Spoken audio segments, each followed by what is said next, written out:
स्वागत आहे आपलं नवचैतन्य कम्युनिटीमध्ये.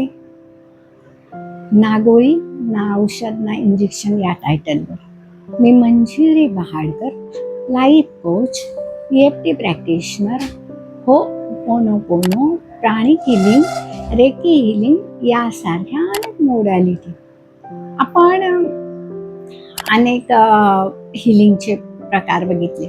तसं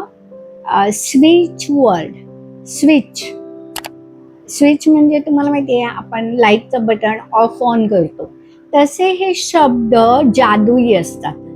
प्रत्येक शब्दाला वेगळं वेगळं व्हायब्रेशन्स आहेत. म्हणून आपण म्हणतो ना की शब्द हे ब्रह्म आहे.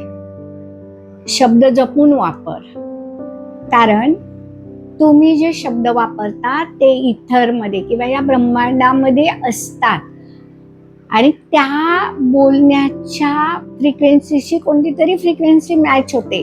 मग जर तुम्ही नकारात्मक बोलत असाल तर तुमच्याकडे नकारात्मक एनर्जी अट्रॅक्ट होईल. तुम्ही जर पॉझिटिव्ह बोलत असाल तर तुमची पॉझिटिव्ह एनर्जी एक्सपांड होईल.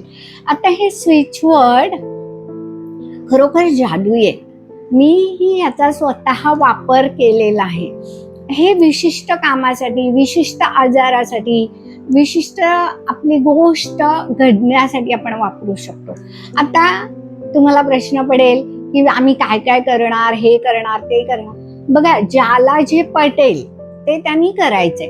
आता स्विच वर्ड म्हणजे काय, तर तुमच्या जीवनात सकारात्मक बदल घडवणारे शब्द.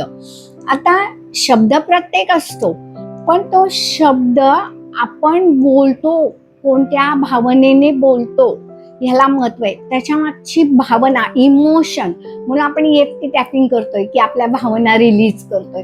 तर या स्विच वर्ड करण्यामागे एक शास्त्र असं आहे की जेव्हा तुम्ही तो स्विच वर्ड बोलता तेव्हा तुम्ही त्याच्या फ्रिक्वेन्सीशी मॅच होता आणि ती फ्रिक्वेन्सी तुमचं इच्छित कार्य घडवते किंवा तुमचा तो आजार बरा करते.